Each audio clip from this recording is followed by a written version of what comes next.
हाय नमस्कार दोस्तों। मैं हरिमादा कुमार, नाड़ी चिकित्सक। आज पूरे भारत में प्रत्येक समाज, प्रत्येक घर में कोई ना कोई किसी न किसी प्रकार की बीमारी से जूझ रहा है। आप कहीं भी चले जाइए, ऐसा आपको कोई घर नहीं मिलेगा जहाँ पे कोई ना कोई किसी न किसी प्रकार की बीमारी से ग्रसित नहीं मिले।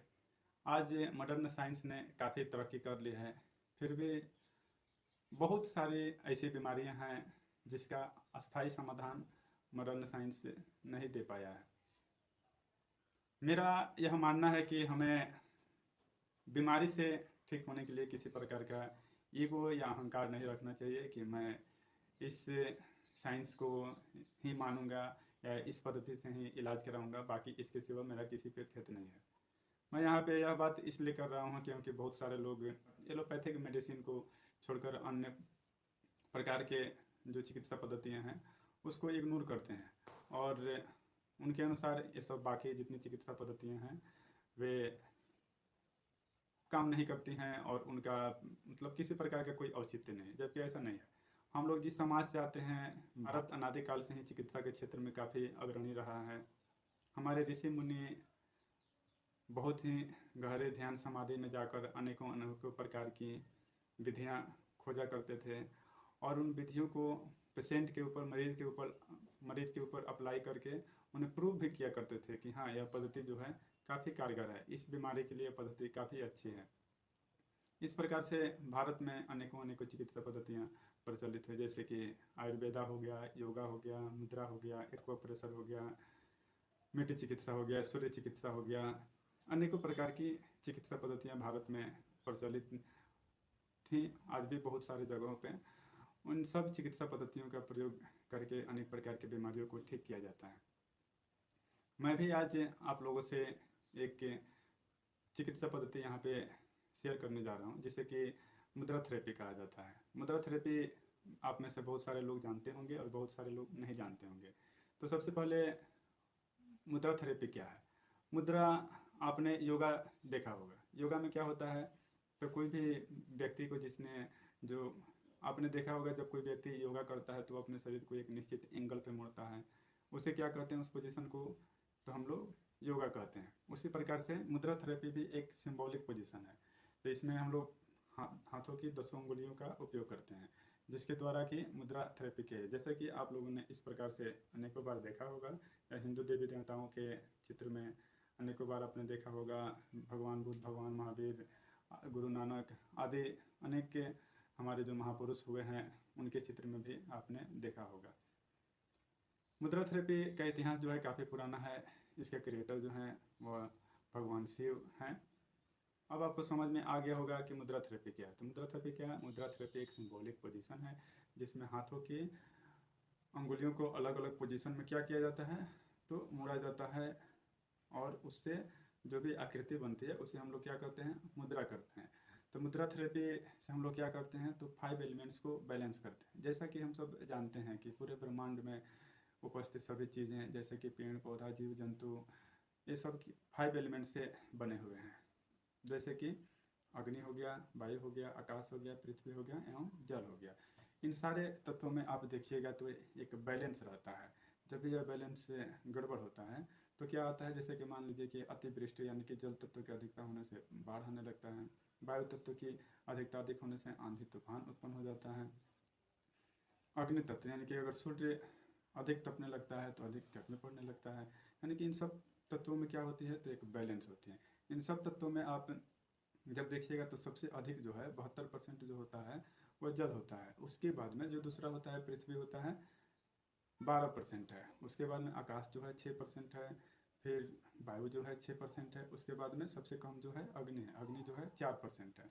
जब आप अपने शरीर का बनावट देखिएगा तो इन पांचों तत्वों का इसमें समायोजन होता है। हमारा शरीर भी इन 5 एलिमेंट्स से ही मिलकर बना होता है। इन 5 एलिमेंट्स को जो है हमारी पांचों अंगुलियाँ रिप्रेजेंट करती हैं। तो देखिए यहाँ पे कितना यह संयोग नहीं हो सकता है कि 5 एलिमेंट्स यानी कि 5 अंगुलियाँ भी हम लोगों के हाथों में पाई जाती हैं। इसमें जो है हमारी जो थंब होती हैं, हमारा जो अंगूठा होता है, यह अग्नि तत्व को रिप्रेजेंट करती है। उसके बाद में जो इंडेक्स फिंगर होता है, यह वायु तत्व को रिप्रेजेंट करता है जो मिडिल फिंगर होता है, यह आकाश तत्व को रिप्रेजेंट करता है जो हमारी अनामिका होती है रिंग फिंगर, यह पृथ्वी तत्व को रिप्रेजेंट करती है, और हमारी सबसे छोटी लिटिल फिंगर जो है जल तत्व को रिप्रेजेंट करती है। हम लोगों के शरीर में भी जब आप देखिएगा तो इन पांचों तत्वों का समायोजन बहुत ही अच्छा तरीका से होता है कि मनुष्य शरीर में ब्लड एवं फ्लूइड जो है किस चीज़ को रिप्रेजेंट करती हैं, तो वाटर को रिप्रेजेंट करती हैं। बोन एवं मसल्स किस चीज़ को रिप्रेजेंट करती हैं, तो पृथ्वी तत्व को रिप्रेजेंट करती हैं। हमारे सांसों द्वारा पास होने वाली गैसें किस चीज़ को रिप्रेजेंट करती हैं, तो वायु तत्व को रिप्रेजेंट करती हैं। बॉडी में प्रेजेंट ऑर्गन एवं ज्वाइंट्स के बीच में जितने गैप हैं वो वे किस चीज़ को रिप्रेजेंट करती हैं, तो आकाश तत्व को रिप्रेजेंट करती हैं। उसके बाद में हमारे शरीर का टेम्परेचर जठराग्नि किस चीज़ को रिप्रेजेंट करती हैं, तो अग्नि तत्व को रिप्रेजेंट करते हैं। हमारे शरीर में इन तत्वों का बहुत ही अच्छा बैलेंस होता है। इनके कम या अधिक होने से हमें अनेक प्रकार की समस्याएं आने लगती हैं, जिसे हम लोग क्या कहते हैं, बीमारी कहते हैं। जैसे कि मान लीजिए अगर वाटर तत्व अधिक होने से यानी कि जल तत्व के अधिक होने से क्या क्या परेशानियाँ हो सकती हैं। आपको कफ हो सकता है, ब्लड प्रेशर हाई हो सकता है, शरीर में सूजन हो सकता है। वायु तत्व की अधिकता होने से क्या हो सकता है, कंस्टिपेशन हो सकता है, पूरे शरीर में जॉइंट्स में दर्द आ सकता है। आकाश तत्व के कम होने से क्या हो सकता है, तो आपके ऑर्गन जो है एक दूसरे के समीप आ जाएंगे, जिससे घर्षण होने लगता है। जॉइंट्स में जो गैप होता है उसके कम होने से दो जॉइंट्स के बीच में जब गैप कम हो जाता है तो दो हड्डियां आपस में घिसने लगती है, जिससे दर्द उत्पन्न होता है। अग्नि तत्व के अधिक होने से शरीर में हीट बढ़ जाती है, जिससे कि बुखार हो जाता है। पृथ्वी तत्व की अधिकता होने से आप अधिक मोटे हो सकते हैं। इस प्रकार से इन 5 एलिमेंट्स के कम या अधिक होने से अनेक प्रकार की बीमारियां हम लोगों के शरीर में होती हैं। अगर आप चाहें तो इन पांचों एलिमेंट्स को अपने 10 उंगलियों द्वारा बैलेंस कर सकते हैं। देखिए मुद्रा जो है वो अनेकों प्रकार की होती हैं, जो कि हम लोग आगे आने वाले वीडियो में एक एक करके देखेंगे।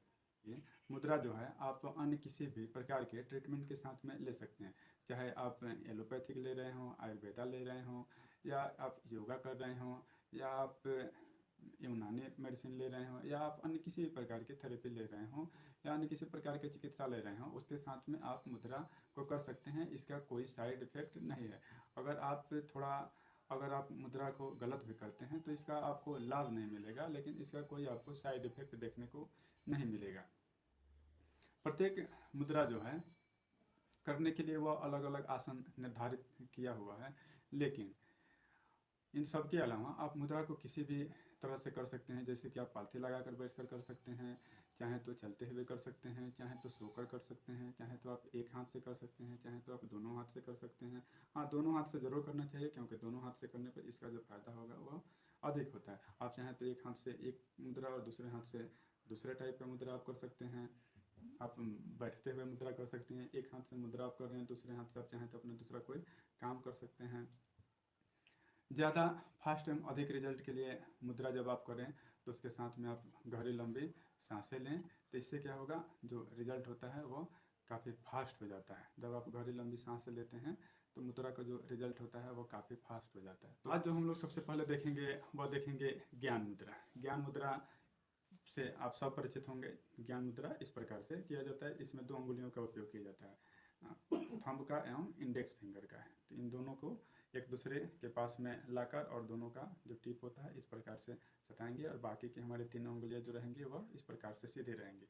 उंगलियों के बीच में गैप नहीं होना चाहिए, आगे पीछे नहीं होनी चाहिए, बिल्कुल सीधे रहनी चाहिए। इस प्रकार से आप देख सकते हैं कि इस प्रकार से करना होता है, और यहाँ पे जो है एक दूसरे में ये सटे रहेंगे और हल्का बहुत माइल्ड प्रेशर रहेगा। ज्ञान मुद्रा के लिए जो टाइम ड्यूरेशन है वह अनलिमिटेड है, आप इसे जितना समय के लिए चाहें उतना समय के लिए आप कर सकते हैं।